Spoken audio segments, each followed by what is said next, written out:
Hello बच्चों, आप सभी का हमारे चैनल स्टेलर इंग्लिश लैब में स्वागत। बच्चों, मैं हूं उदय शंकर। आज के इस वीडियो सेशन में हम लोग बात करेंगे ग्रामर के क्वेश्चंस को लेकर के, जो कि प्रीवियस एग्जाम्स में पूछे गए हैं। ये सभी क्वेश्चंस आगे आने वाले आपके जो बोर्ड एग्जाम है उसके लिए बहुत इंपॉर्टेंट साबित होंगे, क्योंकि बहुत सारे क्वेश्चन या तो टाइप लड़ता है या तो वो क्वेश्चन ही पूरी तरह से लड़ा दिया जाता है।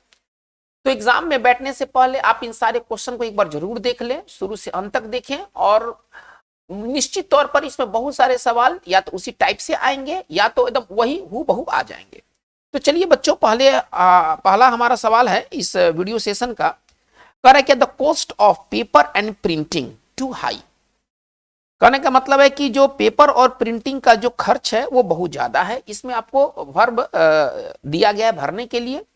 पहला ऑप्शन में है आर, दूसरा में है हैव, तीसरा में है हैज और चौथा में है इज।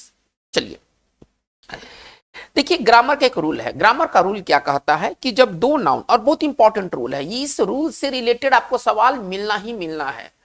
एकेडमी में भी मिलना है और कंपटीशन में भी मिलना है। ये जो बात है, जिस नियम पर ये क्वेश्चन आधारित है, वो बहुत इंपॉर्टेंट नियम है। चलिए थोड़ा उस रूल को देखा जाए।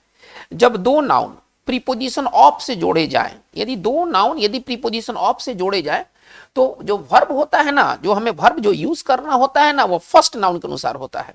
सेकंड नाउन से उस वर्ब का कोई लेना देना नहीं है। चलिए, इस क्वेश्चन में क्या है, हमारा फर्स्ट नाउन कोस्ट है, थोड़ा ध्यान दिया जाए, और इसके बाद सेकंड नाउन पेपर और प्रिंटिंग है। इससे हमें कोई मतलब नहीं है, हमें कॉस्ट को लेकर चलना होगा। कॉस्ट के अनुसार हमारा वर्ब होगा। यहाँ कॉस्ट क्या है, यहाँ कॉस्ट आपको क्या खर्च, कीमत क्या लगता है, या तो वन काउंटेबल होगा या तो सिंगुलर होगा, मतलब प्लुरल नहीं होगा। प्लुरल नहीं होगा इसका मतलब है कि ये सिंगुलर सब्जेक्ट होगा, तो हमारा वर्ब सिंगुलर होना चाहिए। अतः पहले हम आर को कैंसिल कर सकते हैं, क्योंकि आर तो प्लुरल वर्ब है। आर हमारा कैंसिल हो गया, हमारा हैव जो है वो कैंसिल हो गया। चलिए, अब हम हैज और इज, हमारे पास दो ऑप्शन है जो कि सिंगुलर रूप में है।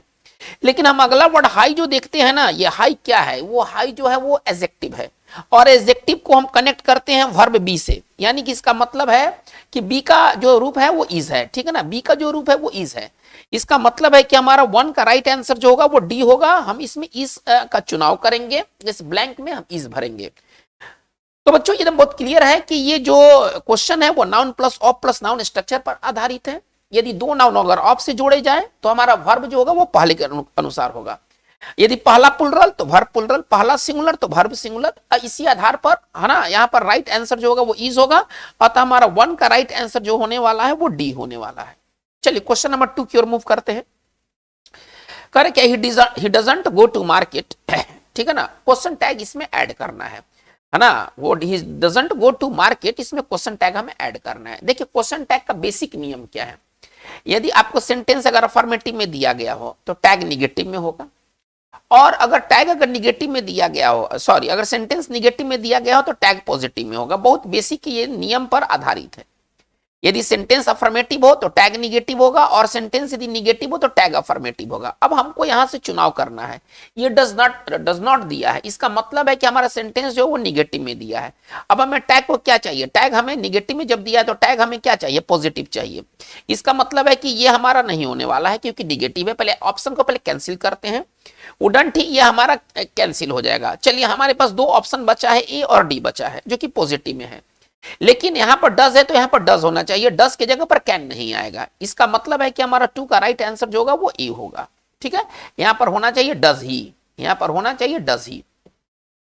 तो बच्चों, ये बहुत ही सिंपल रूल पर आधारित है। क्वेश्चन नंबर 3 की ओर हम लोग मूव करते हैं। कह रहा है क्या, ही वेंट ऑन, है ना। ऑप्शन आपके सामने दिए गए हैं, टॉक, टू टॉक, टॉकिंग और टॉक्ड। इसका हिंदी क्या निकलेगा, पहले इसका हिंदी निकालते हैं। वो बात करते चला गया, ही वेंट ऑन, है ना, वो बात करते चला गया। गो ऑन का मतलब होता है किसी काम को जारी रखना। अगर आप किसी काम को जारी रखते हैं तो आप उसको गो ऑन करते हैं, ठीक है ना। गो ऑन का मतलब होता है किसी काम को जारी रखना। अब गो ऑन का एक नियम है, एक बेसिक नियम क्या कहता है कि गो ऑन के बाद जो वर्ब जो आते हैं वो V4 रूप में होते हैं। गो ऑन के बाद आने वाला जो वर्ब होता है वो V4 होना चाहिए। कुछ ऐसे वर्ब्स हैं जिसके बाद यदि कोई दूसरा वर्ब आए तो वो V4 होता है। और वैसे वर्ब में एक वर्ब है गो ऑन, है ना, और भी वर्ब है, बहुत लंबा लिस्ट है इसका। इसका बहुत लंबा लिस्ट है कि कई ऐसे वर्ब हैं जिसके बाद आने वाली जो दूसरे वर्ब होंगे वो V4 में होंगे। इसके लिए हम लोग वर्ब चैप्टर को देखेंगे आगे के वीडियो सेशन में, ठीक है ना। अभी तत्काल के लिए आप ये समझिए कि यहां पर गो ऑन की जगह पर वेंट ऑन पास्ट होने के कारण वेंट ऑन हो गया। अब वेंट ऑन के बाद हमें क्या चाहिए, हमें V4 की जरूरत है, ठीक है। चलिए, टॉक नहीं होगा, ये कैंसिल हो गया। चलिए, टू टॉक नहीं होगा, ये कैंसिल हो गया। टॉक्ड ये तो पास्ट टेंस हो गया, तो ये कैंसिल हो गया। तो हमारा राइट आंसर क्या बना, हमारा राइट आंसर टॉकिंग बना। अतः इसका हिंदी जो होगा वो इस प्रकार से होगा कि वो बात करते चला गया, बात करना जारी रखा, बात करना बंद नहीं किया था। इसका मतलब है कि हमारा 3 का राइट आंसर क्या होने वाला है, सी होने वाला है। क्वेश्चन नंबर 4 की ओर आते हैं, ठीक है ना। रेखा हैज हर्ट। चलिए, हिंदी अगर आप इसका अगर निकालेंगे तो आप राइट आंसर पर पहुंच जाएंगे। रेखा ने हर्ट किया है, चोट पहुंचाया है। हर्ट का मतलब होता है चोट पहुंचाना, घायल होना, ठीक है। चलिए, इसका मतलब है कि रेखा ने स्वयं को, है ना, सब ये हिंदी स्वयं वाला है, ये सब हिंदी स्वयं का है। अब हमें कौन सा इसमें लेना है ये सब्जेक्ट तय करेगा। हम स्वयं का जो अंग्रेजी लेते हैं वो सब्जेक्ट के अकॉर्डिंग लेते हैं। अगर ही है तो हम यहाँ पर हिमसेल्फ लिखेंगे। चलिए, आप इसको थोड़ा सा देखा जाए, यदि राम नाम का कोई व्यक्ति है तो यहाँ पर राम थर्ड पर्सन है, यहाँ पर हिमसेल्फ लिखेंगे। अगर आई अगर है तो माई सेल्फ लिखेंगे। तो सब्जेक्ट के अनुसार सेल्फ वाले वर्ड चलते हैं। चलिए, रेखा यहाँ पर फेमिनिन जेंडर है, फेमिनिन जेंडर मतलब लड़की है वो। अब लड़की के लिए तो वहां पर हिमसेल्फ होने वाला है नहीं, चलिए कैंसिल। इटसेल्फ का इस्तेमाल निर्जीव के लिए होता है, ये होगा नहीं, कैंसिल। दे के लिए देमसेल्फ होता है ना, दे के लिए, दे प्लुरल है, और इसका जो अगर स्वयं के लिए अगर लिखे तो देमसेल्फ होता है। इसका मतलब है कि रेखा की लड़की है और इसके लिए क्या आना चाहिए, हरसेल्फ। रेखा ने खुद को, स्वयं को हर्ट किया, स्वयं को चोट पहुंचाया। चलिए, इसका मतलब है कि यहां पर होना चाहिए हरसेल्फ होना चाहिए। इसका मतलब है कि 4 का राइट आंसर हमारा क्या होने वाला है, ए होने वाला है। चलिए, क्वेश्चन नंबर 5 में देखते हैं, करे क्या, हाउ डू यू वांट। आप, है ना। चलिए, हाउ मतलब कितना, हाउ का मतलब होता है कितना, आप कितना चाहते हैं कोई चीज, है ना। हाउ डू यू वांट, आप कितना चाहते हैं कोई चीज। चलिए देखिए, अब यहां पर हम थोड़ा सा यूजेस को देखते हैं, ठीक है ना। चलिए, यहाँ कितना ज्यादा, आपको कितना ज्यादा चाहिए, यहाँ ज्यादा का सेंस है। इस वाक्य का अगर आप हिंदी ट्रांसलेशन करेंगे तो ज्यादा का भाव निकलेगा, ठीक है। अब मच का मतलब होता है ज्यादा, एक वर्ड को लेके चलते हैं। फ्यू का मतलब होता है और लिटिल का दोनों का एक ही मतलब होता है, नहीं के बराबर, है ना। ये निगेटिव अर्थ देते हैं, नहीं के बराबर।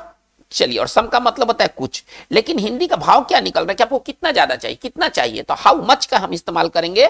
मच का इस्तेमाल वैसे निगेटिव और इंट्रोगेटिव में होता भी है, मच का इस्तेमाल निगेटिव और इंट्रोगेटिव में होता भी है। इसका मतलब है कि हमारा 5 का राइट आंसर ये होगा। यहां पर हाउ मच यहां होना चाहिए, हमारा राइट फिलअप होना चाहिए, हाउ मच होना चाहिए। चलिए, हम लोग क्वेश्चन नंबर 2 की ओर मूव करते हैं। कह रहे हैं क्या, we believe in immortality of the, है ना। हम लोग किसके, अमरता, इमोर्टल मतलब अमर और इमोर्टालिटी मतलब अमरता। चलिए, बिलीव का मतलब होता है विश्वास करना, बिलीव का मतलब होता है विश्वास करना। चलिए, हम लोग किसके अमरता पर विश्वास करते हैं। चलिए, अब ऑप्शन का पहले हिंदी हम लोग देख लेते हैं। वेव तरंग, क्या तरंग के अमरता पर विश्वास करते हैं, शायद नहीं। चलिए, यूनियन का मतलब संघ, संघ की अमरता पर विश्वास करते हैं, शायद नहीं। चलिए, सोल, सोल का मतलब एड़ी होता है, या जूता चप्पल का जो निचला भाग होता है ना वो सोल कहलाता है। सोल का मतलब आप समझ रहे हैं, सोल का मतलब अकेला भी होता है। अगर एडजेक्टिव सोल के बारे में बात करें तो सोल का मतलब अकेला भी होता है। तो यहाँ ये सब ना तो जूता का सोल का यहाँ चर्चा है, ना तो अकेला का यहाँ चर्चा है। यहाँ पर हम सोल का ही इस्तेमाल करेंगे, लेकिन उसका स्पेलिंग ये होना चाहिए। सोल का मतलब आत्मा। हम लोग आत्मा की अमरता पर विश्वास करते हैं कि आत्मा अमर है। व्यक्ति मरता है लेकिन उसका आत्मा अमर होता है। इसका मतलब है कि हमारा राइट आंसर 6 का राइट आंसर बी होना चाहिए। यहां पर हम सोल को फिलअप करेंगे। चलिए बच्चों, बहुत इंपॉर्टेंट ये सेशन है आपके आगे आने वाले एग्जाम्स के लिए। आप एग्जाम में जाने से पहले ऐसे क्वेश्चन को आप बढ़िया से देख ले, या तो टाइप लड़ाता है या तो वही क्वेश्चन उठा करके रख देता है। चलिए, we like music very much, ठीक है ना। हम लोग म्यूजिक बहुत पसंद करते हैं, इसमें आर्टिकल को फिल करना है, ठीक है। चलिए, पहले हम ये देखेंगे म्यूजिक कौन सा नाउन है। पहले हमको ये तय करना है कि म्यूजिक कौन सा नाउन है। संगीत, क्या आप संगीत को गिन सकते हैं 1 2 3 4? तो नहीं, हम संगीत को नहीं गिन सकते। यानी कि संगीत एक अनकाउंटेबल नाउन है, ठीक है ना। संगीत एक वैसा नाउन है जिसकी हम गिनती नहीं कर सकते हैं।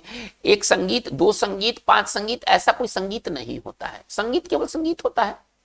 इसका मतलब है कि अनकाउंटेबल नाउन है। अब जब हम अनकाउंटेबल नाउन है तो अनकाउंटेबल नाउन के साथ क्या हम ए का इस्तेमाल करेंगे? ए का इस्तेमाल कहां करते हैं? जहां पर बात एक का हो, जहां पर बात एक का हो, यानी कि सिंगुलर के साथ इस्तेमाल होता है। अनकाउंटेबल के साथ ए नहीं आएगा। चलिए, क्या एन का प्रयोग हम अनकाउंटेबल के साथ करेंगे? तो नहीं करेंगे। एन का प्रयोग वहां करेंगे जहां पर संख्या एक का बोध होगा। देखिए, जब तक कोई विशेष ना हो, विशेष अनकाउंटेबल ना हो, तब तक हम द का यूज नहीं करेंगे। हम म्यूजिक के साथ द का इस्तेमाल हम तब करते जब हम किसी विशेष म्यूजिक के बारे में बात करते हैं। लेकिन ये कोई सामान्य तौर पर बात किया गया म्यूजिक, मैं म्यूजिक पसंद करता हूं, कोई नाम नहीं रखा गया है कि किसका म्यूजिक, कैसा म्यूजिक, भारत का म्यूजिक, बिहार का म्यूजिक, ऐसा कोई नाम नहीं रखा गया। इसका मतलब है कि म्यूजिक का यहाँ इस्तेमाल जनरल सेंस में किया गया है ना, पर्टिकुलर सेंस में इस्तेमाल नहीं किया गया है। पहले थोड़ा ध्यान दिया जाए। तो जनरल सेंस में द का भी प्रयोग नहीं होता है। इसका मतलब है क्या है कि इस बॉक्स में हम क्या भरेंगे? नो आर्टिकल, है ना। ए होगा नहीं, चलिए द एन होगा नहीं, खत्म। द क्यों नहीं होगा? क्योंकि ये जनरल म्यूजिक है। अगर कोई पर्टिकुलर म्यूजिक होता है, जैसे हारमोनियम का म्यूजिक है, गिटार का म्यूजिक है, पंडित रविशंकर का म्यूजिक होता, कोई पर्टिकुलर म्यूजिक होता, तभी जाकर के द लगता। लेकिन यहाँ पर पर्टिकुलर म्यूजिक की चर्चा नहीं है। इसका मतलब है कि यहाँ पर हम नो आर्टिकल का इस्तेमाल करेंगे। हमारा 7 का राइट आंसर जो होगा वो डी होगा। चलिए, question number 8, my sister a dress for her birthday last week. ठीक है ना। चलिए, इसका हिंदी ये निकलना है, हमें निकालना है कि मेरी बहन ने लास्ट वीक में, पिछले सप्ताह में अपने बर्थडे के लिए, ठीक है ना, एक ड्रेस खरीदा। चलिए, पिछले सप्ताह यानी कि काम फिनिश हो गया, काम ओवर हो गया। तो काम ओवर हो गया तो हम पास्ट टेंस का नहीं इस्तेमाल करेंगे, हम सिंपल पास्ट टेंस का इस्तेमाल करेंगे। जब काम समाप्त हो गया तो हम सिंपल पास्ट टेंस का इस्तेमाल करेंगे। चलिए, खरीदने के लिए हमें वर्ड का इस्तेमाल करना है। बाई पास्ट टेंस है, तो पास्ट टेंस के लिए वर्ब क्या होता है? V2 होता है ना, यानी कि बाई का इस्तेमाल हमारा नहीं होगा। चलिए, बाई में ईडी लगाया है, ऐसा तो कोई वर्ड ही नहीं होता है। बाई का जो V2 होता है ना, बाई का V2 जो होता है ना, वो बॉट होता है, बैड नहीं होता है। ये जो दिया गया ये तो कभी है, ये तो डिक्शनरी में ही नहीं है, यानी कि कैंसिल। चलिए, विल बाई, ये तो बीता हुआ चीज है ना, ये तो बीता हुआ, लास्ट वीक ये तो बीत गया है। ये विल बाई ये तो फ्यूचर को बता रहा है, यानी कि हमारा ये कैंसिल। कोई वर्ड, कोई ऑप्शन क्यों कैंसिल हो रहा है, इस पर थोड़ा सा ध्यान देने की बात है। लाइन पास्ट टेंस में है, अतः बाई नहीं होगा, ठीक है ना। चलिए कैंसिल। बैड का तो ये तो इस्तेमाल ही नहीं होता, ऐसा कोई वर्ड है ही नहीं, तो इसलिए ये कैंसिल। विल बाई क्यों नहीं होगा? क्योंकि ये फ्यूचर वाला दिखला रहा है, विल से फ्यूचर का बोध होता है, जबकि लास्ट वीक में उसने ड्रेस खरीदा था, यानी कि हमारा विल बाई कैंसिल। तो हमारा राइट आंसर क्या होगा? बाई का बॉट होता है, ठीक है ना। हमें V2 चाहिए, तो इसका मतलब है कि 8 का राइट आंसर हमारा क्या होना चाहिए? डी होना चाहिए। चलिए बच्चों, हम लोग क्वेश्चन नंबर 9 की ओर मूव करते हैं। करे क्या? Would you mind to my house please, क्या आप मेरे घर आने पर इतराज नहीं करेंगे? कहने का ये पूछ रहा है कि क्या आप मेरे घर आएंगे, उसको माइंड नहीं करेंगे। चलिए, अभी मैं थोड़ा देर पहले बात किया था कि कुछ ऐसे वर्ब हैं, ठीक है ना, जिसके बाद हम V4 का इस्तेमाल करते हैं। चलिए पहले इस चीज को देखा जाए। कुछ ऐसे वर्ब हैं जिसके बाद हम V4 का इस्तेमाल करते हैं। तो माइंड के बाद भी, माइंड का मतलब होता है एतराज जताना, किसी चीज पर ध्यान देना। माइंड का मतलब मस्तिष्क नहीं, यहाँ पर माइंड है ना, वर्ब है, थोड़ा ध्यान दिया जाए। माइंड नाउन नहीं है, माइंड वर्ब है, और माइंड के बाद आने वाले वर्ब जो होते हैं ना, वो V4 होते हैं।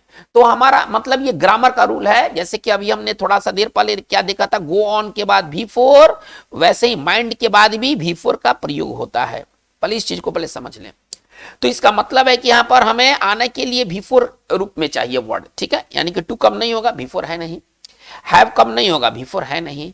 केम, ये तो पास्ट टेंस है, V4 है नहीं, तो V4 क्या है? कमिंग है। इसका मतलब है कि हमारा राइट आंसर क्या होना चाहिए? 9 का राइट आंसर डी होना चाहिए।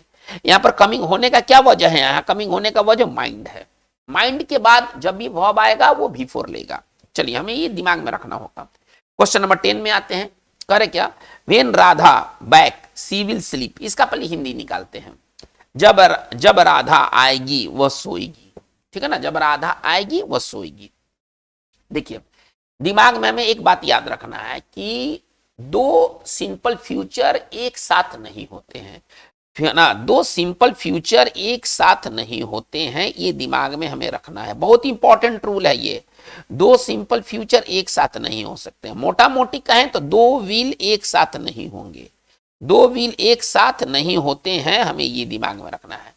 यदि एक फ्यूचर है तो एक सिंपल होना चाहिए। हाँ, क्या होता है? सिंपल प्रेजेंट के साथ सिंपल फ्यूचर होता है, सिंपल प्रेजेंट के साथ सिंपल फ्यूचर होता है। ये बात हमें दिमाग में रखना है। ओके, ये सही है, ये गलत है। तो यहां पर एक जगह तो विल दे दिया है, यानी कि यहां पर अब विल नहीं होगा। क्यों क्यों नहीं होगा? दो विल एक साथ नहीं होते हैं, दो विल सेल एक साथ नहीं होते हैं।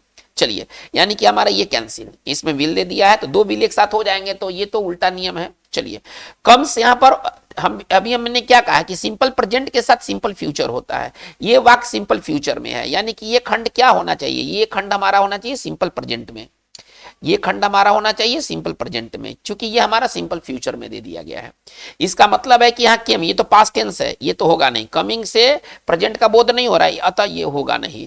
अतः क्या होना चाहिए? व्हेन राधा कम्स, है ना, जब राधा आ देखिए हिंदी है आएगी, लेकिन हम उसका रूप लिखे सिंपल प्रेजेंट टेंस में, ठीक है ना। कम से होगा, जबकि हिंदी होगा कि आएगी, जब राधा आएगी तो वो सोएगी, ठीक है। इसका मतलब है कि हमारा 10 का राइट आंसर क्या होना चाहिए बच्चों? 10 का राइट आंसर हमारा बी होना चाहिए। आइए क्वेश्चन नंबर हम 11 में आते हैं। When the sun is shining we usually for swimming, जब सूरज मतलब जब सूरज में धूप होता है, जब दिन में धूप होता है, when the sun is shining, जब दिन खिला होता है, तो वी यूजुअली फॉर स्विमिंग, तो हम लोग मतलब तैरने के लिए जाते हैं। यहाँ पर भाव ये है ना, देखिए ये प्रेजेंट में है ना, तो ये वाला बात पास्ट में नहीं हो सकता है। ये when the sun is shining, ये वाक्य जब प्रेजेंट में है ना, तो ये पास्ट में नहीं हो सकता है, एक सोच है। प्रेजेंट के साथ प्रेजेंट टेंसेज होते हैं। यूजुअली एक वर्ड है, थोड़ा यहाँ यूजुअली क्यों दिया गया है थोड़ा समझने की कोशिश कीजिए। जब वर्ड हो यूजुअली, ठीक है ना, जब वर्ड हो यूजुअली, जब वर्ड हो ना डेली, जब वर्ड हो ऑफेन, जब ये सारे वर्ड्स लगे हों तो इनके साथ क्या लगता है? Simple present tense. इनके साथ हम सिंपल प्रेजेंट टेंस का इस्तेमाल करते हैं। यूजुअली यहां देने का यही कारण है कि यहां पर आपको सिंपल प्रेजेंट टेंस यूज करना है। When the sun is shining, जब धूप खिला होता है, ठीक है, तो वी यूजुअली गो होना चाहिए ना, हम लोग स्विमिंग के लिए जाते हैं, गए नहीं, जाते हैं। चलिए, ये तो आप समझ में आ रहा है ना कि प्रेजेंट है तो ये पास्ट नहीं होगा, यानी कि ये कैंसिल हो गया हमारा। अच्छा, यूजुअली जब दे दिया है तो हमें कौन सा टेंस चाहिए? सिंपल प्रेजेंट टेंस चाहिए। यूजुअली, डेली, ऑफेन, ये सब वर्ड्स जब लगे रहते हैं तो हम सिंपल प्रेजेंट, आदत को बताने के लिए, आप ऐसे समझिए, आदत बताने के लिए, किसी व्यक्ति का आदत बताने के लिए, रूटीन बताने के लिए हम सिंपल प्रेजेंट टेंस का इस्तेमाल करते हैं, ठीक है। यानी कि गोइंग नहीं होगा, टू गो नहीं होगा, सिंपल प्रेजेंट टेंस गो है ना, गो से बनेगा ना। When the sun is shining we usually go for swimming, तो हम लोग स्विमिंग के लिए अक्सर जाते हैं।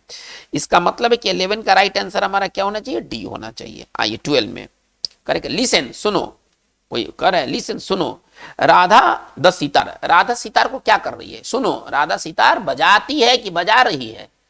क्या होना चाहिए? सुनो, राधा सितार बजा रही है, क्योंकि बोलते समय वो काम चल रहा है, राधा द्वारा सितार बजाने का काम चल रहा है, यानी कि विल प्लेइंग गलत, हैड प्लेड गलत, ये तो अभी काम चल रहा है। अच्छा, राधा के साथ इज की, राधा के साथ आर, कॉमन सेंस है, एकदम कॉमन सेंस की बात है, राधा के साथ हम इसका प्रयोग करेंगे, यानी कि हमारा राइट आंसर होना चाहिए Radha is playing the sitar, ठीक है। यानी कि इसका मतलब है 12 का राइट आंसर हमारा क्या होगा? सी होगा।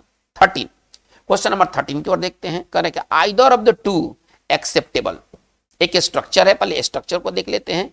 आइदर, नाइदर, थोड़ा सा और 2 कदम आगे बढ़ा लेते हैं, नन के बाद ऑफ आएगा, स्ट्रक्चर फिक्स होते हैं, इसके बाद नाउन प्लुरल होगा और इसके बाद वर्ब जो होगा वो सिंगुलर होगा। चलिए, ठीक है ना, नाउन प्लुरल होगा और वर्ब जो होगा सिंगुलर होगा, तो आइदर ऑफ द टू, ये तो प्लुरल हो गया, ठीक है ना। चलिए, अब यहाँ पर वर्ब हमें क्या लगाना है? सिंगुलर लगाना है। तो चलिए, एक हमारा ये ठीक है, एक हमारा ये ठीक है, ये दोनों सिंगुलर है, ये दोनों कैंसिल हो गया क्योंकि दोनों प्लुरल है। अब यहाँ पर इज होगा कि यहाँ पर हैज होगा, ये अगला वर्ड तय करेगा। ये अगर एडजेक्टिव अगर होगा तो यहाँ पर हम इज का प्रयोग करेंगे, ठीक है ना। अगर ये वर्ब अगर होता तो हैज का प्रयोग होता, ठीक है। चलिए, यानी कि हमारा यहाँ ऑक्सिलरी वर्ब क्या होना चाहिए? सिंगुलर होना चाहिए। इसका मतलब है कि हमारा राइट आंसर क्या होगा? हमारा 13 का जो राइट आंसर होना चाहिए वो सी होना चाहिए। ये बहुत इंपॉर्टेंट स्ट्रक्चर है और ये समझिए कि सब स्ट्रक्चर से ही रिलेटेड सवाल आना ही आना है, नहीं कि कोई बात ही नहीं है। तो सारे बच्चों आप इन स्ट्रक्चर को याद रखिए, ये सब एग्जामिनेशन में बहुत हैंडी साबित होने वाले हैं। चलिए, क्वेश्चन नंबर 14 में, they made her a new contract, they made her a new contract, option क्या क्या आपके समक्ष है? साइन, टू साइन, साइनिंग और साइंड। इसका हिंदी क्या निकलेगा कि है ना, वे लोग उससे है ना कॉन्ट्रैक्ट पर साइन करवाएं, है ना, लोगों ने उससे कॉन्ट्रैक्ट पर साइन करवाएं। देखिए, एक मेक का एक स्ट्रक्चर है, स्ट्रक्चर को दिमाग में रखा जाए। मेक, इसके बाद आता है ऑब्जेक्ट और इसके बाद आने वाला जो वर्ब होगा वो बेयर इन्फिनिटिव होगा, है ना। मेक के बाद ऑब्जेक्ट आने वाला वर्ब जो होता है वो बेयर इन्फिनिटिव होता है। ये बहुत इंपॉर्टेंट स्ट्रक्चर है और इससे रिलेटेड सवाल तो आना ही आना है। अब देखिए मेक के बाद आएगा, इसको तोड़ के अगर सिखाएं तो मेक के बाद ऑब्जेक्ट और वर्ब में V1 तो रहेगा लेकिन टू गायब रहेगा। बेयर चाहिए, बेयर इन्फिनिटिव का मतलब होता है वर्ब विदाउट टू, है ना। वर्ब तो रहेगा लेकिन उसके साथ टू का प्रयोग हम नहीं करेंगे। चलिए अब यहां पर हमें कहना है कि दे मेड हर, है ना, ए न्यू कॉन्ट्रैक्ट, है ना। हमें पर क्या चाहिए, V1 चाहिए, है ना, V1 चाहिए। तो चलिए पहले ये तो देख रहे हैं, ये तो खत्म है क्योंकि इसमें डी लगा है, ये V1 नहीं है। ये देख रहे हैं ये क्या, ये ING लगा है मतलब V1 नहीं है। ये तो V1 है लेकिन टू दे दिया है, जबकि हमें V1 तो चाहिए लेकिन बिना टू वाला V1 चाहिए, यानी कि हमारा बी नहीं होगा। तो हमारा राइट आंसर बच्चों क्या होना चाहिए, हमारा राइट आंसर ए होना चाहिए। ठीक है, 14 का जो राइट आंसर होगा वो ए होगा। इसका हिंदी ये निकलेगा कि लोगों ने उससे, है ना, कॉन्ट्रैक्ट का मतलब करार होता है, करार, किसी करार पर, है ना, उन्होंने साइन करवाया। चलिए क्वेश्चन नंबर हम लोग 15 की ओर आते हैं। यू गिव अप स्मोकिंग, कह रहे क्या, यू गिव अप स्मोकिंग। चलिए तुम्हें, इसका हिंदी ये निकलता है कि तुम्हें स्मोकिंग, धूम्रपान, है ना, त्याग देना चाहिए, छोड़ देना चाहिए। गिव अप का मतलब होता है त्याग देना। अगर आप कोई चीज को गिव अप करते हैं आप उसको त्याग देते हैं। स्मोकिंग का मतलब धूम्रपान, ठीक है ना, स्मोकिंग का मतलब धूम्रपान, तुम्हें धूम्रपान छोड़ देना चाहिए। चलिए अब यहां पर हमें क्या चाहिए, है ना, चाहिए के लिए वर्ड हमें देखना है। मस्ट मतलब चाहिए, पहले सबका हिंदी देख लेते हैं। मस्ट मतलब चाहिए, हैव का मतलब हैव, और ये तो चुका है, चुकी है, खत्म, चाहिए तो है नहीं, हैड चुका था, खत्म, यूज्ड किया करता था, खत्म। तो सीधा सीधी इसका राइट आंसर होना चाहिए मस्ट, ठीक है ना। मस्ट का मतलब चाहिए का, ये चाहिए के लिए स्ट्रॉन्ग मीनिंग देता है, ठीक है ना, ये स्ट्रॉन्ग रूप से ये सजेस्ट करता है। इसका मतलब है कि 15 का राइट आंसर हमारा क्या होगा, ए होगा। बाकी सारे ऑप्शन को एकदम आप आसानी से खत्म कर सकते हैं। ऑप्शन एलिमिनेट कीजिए, ऑप्शन को पहले डिसमिस कीजिए, इसके बाद आप आसानी से आंसर पर पहुंच जाएंगे। Question number 16 correct, is bad for health, है ना, क्या चीज हेल्थ के लिए खराब है। करेक्ट, स्मोकिंग, हमको कहना है कि धूम्रपान हेल्थ के लिए खतरनाक है या खराब है, हमको ऐसा कहना है। देखिए किसी वाक्य में एक इन्फिनिटिव सब्जेक्ट हो सकता है, पहले छोटा छोटा पहले चीज को देखा जाए। एक इन्फिनिटिव जो होता है ना वो सब्जेक्ट बन सकता है, और एक जीरंड भी सब्जेक्ट बन सकता है। थोड़ा सा इस चीज को ध्यान दिया जाए, इन्फिनिटिव सब्जेक्ट का काम करता है, जीरंड भी सब्जेक्ट का काम करता है, ठीक है। चलिए अगर इस चीज को देखा जाए, यहाँ पर सब्जेक्ट की जरूरत है, नहीं यहाँ पर सब्जेक्ट की जरूरत है। देखिए यहाँ पर क्या आपको लगता है कि स्मोक होगा, तो इन्फिनिटिव ये तब रहेगा ना जब ये 2 + V1 रूप में रहेगा। ये तो बेयर रूप में दिया है, ये तो यहाँ तो 2 होना चाहिए जो कि है नहीं। इसका मतलब है कि हमारा ऑप्शन ए कैंसिल, बहुत आसानी से। चलिए जीरंड का मतलब आप पढ़े होंगे, जीरंड में V4 होता है ना, भर में ING को V4 कहते हैं। चलिए यानी कि या तो हमारा सब्जेक्ट 2 + V1 हो सकता है, या तो हमारा सब्जेक्ट V4 हो सकता है, ठीक है। हमें सब्जेक्ट यहां रखना है, यानी कि यहाँ स्मोक नहीं होगा। स्मोक क्यों नहीं होगा, क्योंकि ये बेयर रूप में है ना, ये वर्ब विदाउट टू है, जबकि हमें क्या चाहिए, 2 + V1 चाहिए, यानी कि हमारा ये आंसर होने वाला नहीं है। चलिए बी में आते 2 स्मोकिंग, देखिए 2 के बाद V4 नहीं होता है, 2 के बाद V4 होता ही नहीं है, ये सीधे सीधे कैंसिल, यानी कि या तो 2 + V1 होता, नहीं तो सीधे V4 होता, ऐसे या तो सीधे V4 होता। आप इसको हटा करके सीधे V4 लिख सकते थे, तो वो तो है नहीं, 2 + V4 है, इसका मतलब है कि ये कैंसिल। 2 + V4 नहीं होता, ये होता ही नहीं है। क्या होता है, 2 + V1 होता है, या केवल V4 होता है। V4 के साथ 2 नहीं चाहिए। चलिए इसमें तो और गड़बड़ कर दिया, इसमें तो ईडी लगा दिया, पास्ट टेंस कर दिया, वो तो कभी सब्जेक्ट बन ही नहीं सकता है, यानी कि हमारा ये कैंसिल। तो हमारा राइट आंसर क्या होना चाहिए, V4, जीरंड, ठीक है ना। एक जीरंड वाक्य में सब्जेक्ट होता है, ठीक है, यानी कि हमारा 16 का राइट आंसर क्या होगा, 16 का राइट आंसर हमारा जो होगा वो डी होगा। 17 नंबर के क्वेश्चन को देखते हैं। करे क्या, is their money in your pocket, करे क्या, पहले हिंदी भाव निकालते हैं तो एकदम आसानी से आंसर पर पहुंच जाएंगे। Is their money in your pocket, क्या तुम्हारे पॉकेट में कुछ पैसे हैं, यहाँ पर बात ये है ना, क्या तुम्हारे पॉकेट में कुछ पैसे हैं। चलिए मच मतलब ज्यादा, मोर मतलब ज्यादा।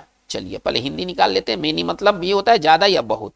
तो कुछ या कोई के लिए जो वर्ड होता है ना, इसके 2 हिंदी होते हैं, इसका एक हिंदी होता है कोई और इसका एक हिंदी होता है कुछ, ठीक है ना। चलिए दोनों सेंस में इसका इस्तेमाल होता है। क्या तुम्हारे पॉकेट में कोई पैसा है, क्या तुम्हारे पॉकेट में कुछ पैसे हैं। हमको ये नहीं कह सकते कि क्या तुम्हारे पॉकेट में ज्यादा पैसा है, ये नहीं पूछा जाता है। क्या तुम्हारे पॉकेट में कोई पैसा है, क्या तुम्हारे पास कुछ पैसे हैं, ऐसे पूछा जाता है, ठीक है। तो इसलिए ये मच और मोर का तो कोई जरूरत ही नहीं है। मेनी का प्रयोग नहीं होगा क्योंकि मनी अनकाउंटेबल नाउन है। देखिए मनी को पहले समझ लेते हैं, मनी क्या है, एक अनकाउंटेबल नाउन है, और अनकाउंटेबल नाउन के साथ मेनी का जो यूज होता है वो नहीं होता, ये तो प्लुरल काउंटेबल नाउन के साथ होता है। अनकाउंटेबल नाउन के साथ तो मच लगता है, यानी कि हमारा ये सीधा सीधी कैंसिल हो गया और जरूरत इसकी है भी नहीं, हम सीधे हिंदी निकाल कर सीधे एनी पर पहुंच सकते हैं, यानी कि हमारा 17 का राइट आंसर क्या होने वाला है, सी होने वाला है। आइए क्वेश्चन नंबर 18 में, I can not give you money, मैं तुम्हें पैसा नहीं दे सकता हूं, आई हैव नन, है ना, मेरे पास नहीं है, मेरे पास नहीं है। चलिए देखिए ये बहुत ही इंपॉर्टेंट प्रश्न है और ये साधारण लेवल का ये प्रश्न नहीं है, इंटरमीडिएट स्टूडेंट के लिए साधारण लेवल का प्रश्न नहीं है। चलिए कह रहे कि I can not give you money, मैं तुम्हें पैसा नहीं दे सकता हूं, आई हैव नन, मेरे पास नहीं, क्योंकि यहाँ क्योंकि का सेंस निकल रहा, क्योंकि मेरे पास नहीं है। चलिए एंड मतलब होता है और, चलिए लेकिन यहाँ पर हिंदी क्या चाहिए, क्योंकि, यहाँ हिंदी क्या चाहिए, क्योंकि, ठीक है। अच्छा क्योंकि का अंग्रेजी क्या होता है, बिकॉज होता है, क्योंकि आमतौर पर अंग्रेजी का होता है बिकॉज होता है। चलिए यहाँ एंड का मतलब और होता है, तो इसका मतलब ये तो होने वाला है नहीं, चूंकि हमारा हिंदी निकल रहा क्योंकि, इफ का मतलब यदि, ठीक है, लेकिन यह हिंदी निकल रहा है क्योंकि, यानी कि कैंसिल, बाई मतलब द्वारा, या लेकिन यह हिंदी निकल रहा है क्योंकि। तो चलिए देखिए फोर का कई तरह से यूज होता है, फोर जब प्रीपोजिशन है, थोड़ा ध्यान दिया जाए, तो फोर का अर्थ होता है लिए, जब फोर एक प्रीपोजिशन है तो फोर का अर्थ होता है लिए, और जब फोर कंजंक्शन के रूप में भी इस्तेमाल होता है, यही आपको सीखना है। फोर का प्रयोग जब हम कंजंक्शन के रूप में करते हैं तो फोर का अर्थ होता है क्योंकि, बिकॉज के जगह पर हम फोर का इस्तेमाल कर सकते हैं, ये बिकॉज का अर्थ देता है। जब फोर का प्रयोग हम कंजंक्शन के रूप में करते हैं तो ये बिकॉज का अर्थ देता है, क्योंकि का अर्थ देता है। चलिए फोर का एक अर्थ क्योंकि भी होता है, यहां पर अर्थ जो है वो क्योंकि है, इसका मतलब है कि हमारा राइट आंसर क्या होना चाहिए, यहां पर फोर होना चाहिए। यहां पर कंजंक्शन की क्यों जरूरत है, देखिए एक क्लॉज ये दिया है, एक क्लॉज ये है, ये क्लॉज है, और एक क्लॉज ये है, ये आपको जो दिखाई दे रहा है एक क्लॉज ये है। तो दो क्लॉज को जोड़ने के लिए, है ना, क्या चाहिए, क्लॉज, दो क्लॉज को जोड़ने के लिए हम किसका इस्तेमाल करते हैं, दो क्लॉज को जोड़ने के लिए हमें कंजंक्शन की जरूरत पड़ती है, नहीं, दो क्लॉज को जोड़ने के लिए कंजंक्शन की जरूरत पड़ती है। और यहां पर जो सबसे फिट इसका ऑप्शन है वो ऑप्शन ए है, यानी कि हमारा 18 का राइट आंसर क्या होने वाला है, ए होने वाला है। क्वेश्चन नंबर 19 आते हैं, प्लीज गिव मी केक, है ना, that is on the table, उस केक को दो जो टेबल पर है, यानी कि हम निश्चित केक के बारे में बात कर रहे हैं, वही केक देना जो टेबल पर है। तो जब हम निश्चित के बारे में बात करते हैं तो हम किसका इस्तेमाल करेंगे, सीधा सीधी बात करते हैं तो द का इस्तेमाल करेंगे, 19 का आंसर सी होगा।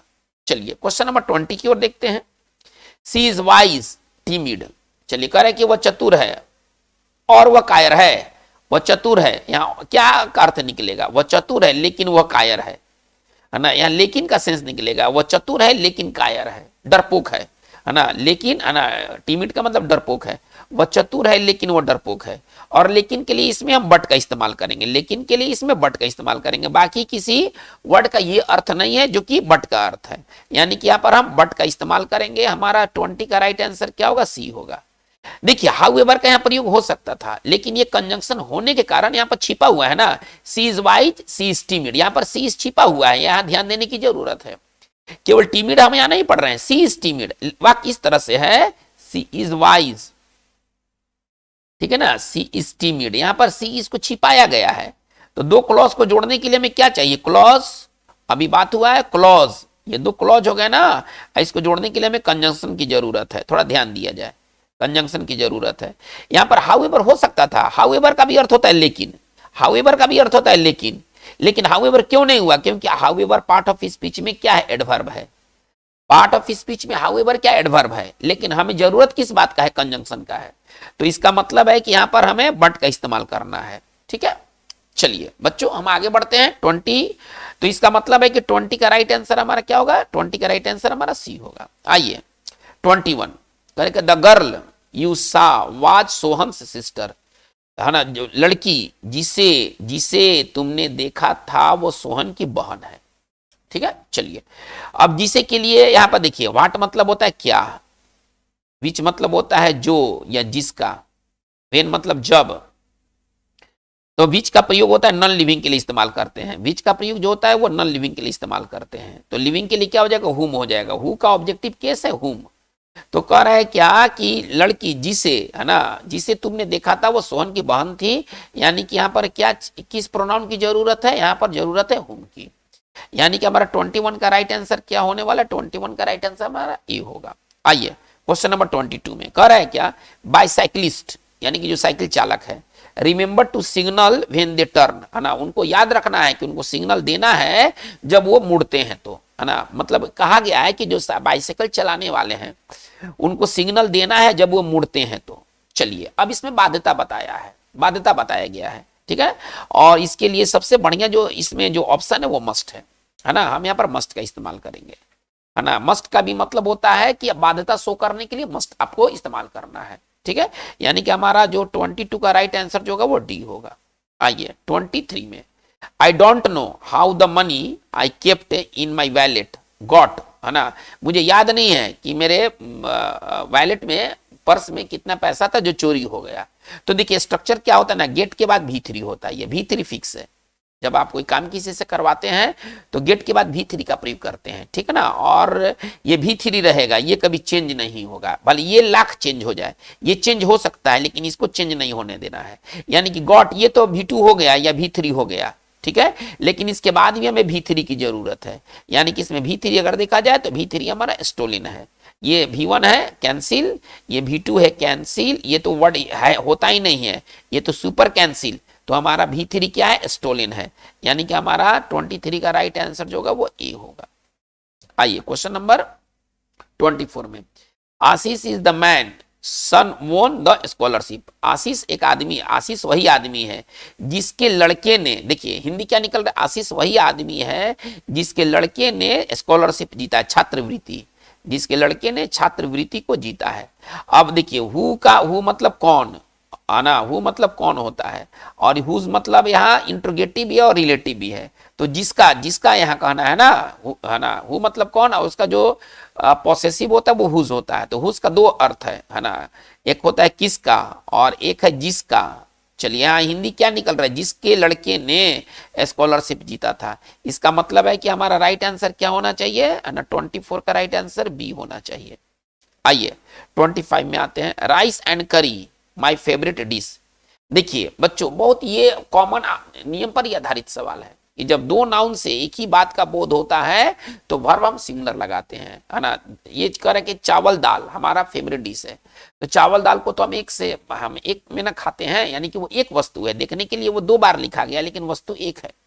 तो जब दो नाउन से, है ना, एक वस्तु का बोध हो, एक वस्तु का बोध हो तो वर्ब क्या होता है, तो वर्ब जो होता है वो सिंगुलर होता है, वर्ब जो होता है वो सिंगुलर होता है।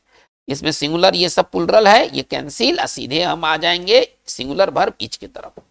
बच्चों आज के इस वीडियो सेशन में हम लोगों ने टोटल 25 सवाल को किया जो कि प्रीवियस ईयर से रिलेटेड था। ये आगे आने वाले आपके बोर्ड एग्जाम के लिए काफी और काफी इंपॉर्टेंट साबित होंगे, आप इनको शुरू से अंत तक देखें। अगर आपको ये वीडियो पसंद आ जाए तो आप अपने ग्रुप में इसको जरूर शेयर करें ताकि आपके तरह दूसरे लोग भी फायदा उठा सके इस वीडियो का। आज की बात बस इतना ही, थैंक यू वेरी मच।